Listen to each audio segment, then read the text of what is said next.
दोस्तों, आज से कई दशक पहले हिस्ट्री को फास्ट फॉरवर्ड करके अगर हम 1947 में चले तो ये वो समय था जब अंग्रेज़ों ने साइलोन मतलब श्रीलंका को छोड़ दिया था और यहाँ के लोगों को आज़ादी मिल गई थी।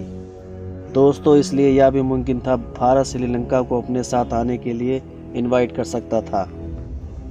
लेकिन उस समय भारत में भी आग भड़की हुई थी।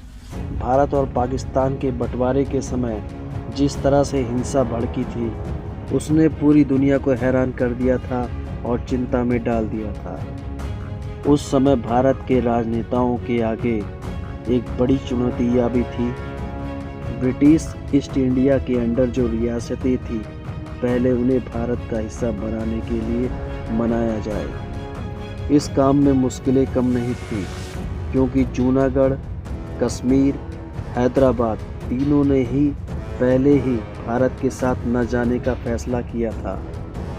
उस समय भारत के किसी भी राजनेता के पास इतना वक्त नहीं था जो श्रीलंका के ऊपर फोकस कर पाता। दोस्तों, इस बीच श्रीलंका ने अंग्रेज़ों के खिलाफ लड़ते लड़ते अपने लिए एक नेशनल पहचान खोज ली थी। चोला और पांड्या के साम्राज्य को काफ़ी वक्त हो गया था। उनके रहते हुए भी श्रीलंका को सिंगली राजा ही चलाते थे। इसलिए श्रीलंका के लोग इतनी मेहनत और इतनी मुश्किल से पाई हुई आज़ादी को यूं ही नहीं जाने देना चाहते थे। श्रीलंका में अच्छी खासी तादाद में बौद्ध लोग भी थे, जबकि भारत के सेकुलर आउटलुक के चलते भी वह एक हिंदू बहुसंख्यक राज्य था। इसलिए भी इनका एक हो पाना उस वक्त मुश्किल था। लेकिन हम कह सकते हैं कुछ समय के लिए श्रीलंका और भारत के बीच ऐसा रिश्ता था जिस तरह से अमेरिका और कनाडा के बीच में हम एक्सेप्ट करते हैं। हालांकि दोनों के बीच रिश्ता धीरे धीरे बदलने भी लगा जब 1983 में लिट्टे की स्थापना हुई। यह एक तमिल ग्रुप था जो चाहता था श्रीलंका में नॉर्थ और ईस्ट में तमिल लोगों के लिए एक अलग देश बनाया जाए। इस मांग ने पूरे श्रीलंका को एक गृह युद्ध में धकेल दिया था। यह बात भी आज किसी से नहीं छिपी है।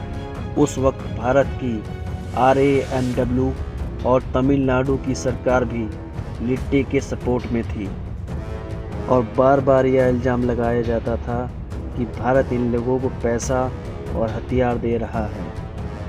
हालांकि यह सच है, लेकिन एक सच यह भी है, बाद में भारत ने अपना स्टैंड बदल दिया था और वो श्रीलंका की सरकार के साथ आ गए थे और राजीव गांधी ने पीस अकॉर्ड पर भी साइन कर दिया था।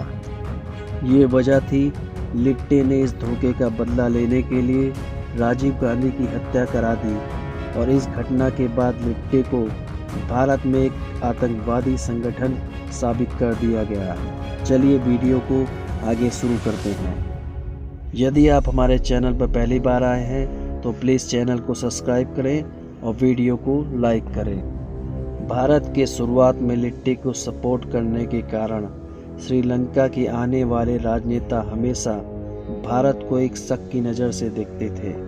अब जब दोनों देशों के बीच इस तरह के रिश्ते हो गए थे तो आग में घी का काम करने के लिए पिछले 2 दशकों से चीन भी घुस आया।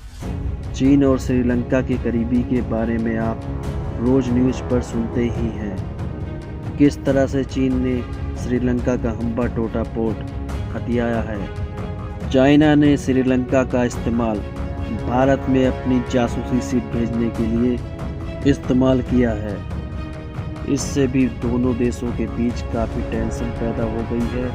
हालांकि श्रीलंका में हुए इकोनॉमी की गिरावट में भारत ने जिस तरह से आगे बढ़कर श्रीलंका की मदद की है उसे वहां काफ़ी सराहा गया है। ऐसा लगता है शायद दोनों देशों के बीच फिर से रिश्ते मजबूत होंगे। सबसे पहले श्रीलंका भी अपना फ़ायदा देखना चाहेगा। अगर इस समय श्रीलंका की स्थिति देखी जाए तो उसके दोनों हाथ में लड्डू है। इस इकोनॉमी की गिरावट के बाद अब श्रीलंका के पास भारत और चीन दोनों ही दोस्त के रूप में हैं, क्योंकि दोनों ही देश श्रीलंका को प्रभावित करके अपने पाले में लाना चाहते हैं। इसलिए श्रीलंका के लिए दोनों को काफ़ी आसानी से मैनेज करना आसान हो गया है। जब श्रीलंका को चीन से कुछ चाहिए होता है तो वह भारत से रिश्ते को बढ़ाने लगता है, और जब भारत से कुछ चाहिए होता है तो वह चीन से रिश्ते को बनाने लगता है, ताकि श्रीलंका की डिमांड को ज़्यादा तवज्जो मिले। आप क्या चाहते हैं? क्या श्रीलंका को भारत में मिलाना चाहिए? क्या अखंड भारत के मैप में श्रीलंका को आना चाहिए? क्या आप भी अखंड भारत में श्रीलंका को चाहते हैं? आप हमें कमेंट बॉक्स में जवाब दे सकते हैं। अगर आपको वीडियो पसंद आया तो वीडियो को एक लाइक करें और चैनल को सब्सक्राइब करें। आप देख रहे हैं भारत का number 1 channel Ayodhya news live.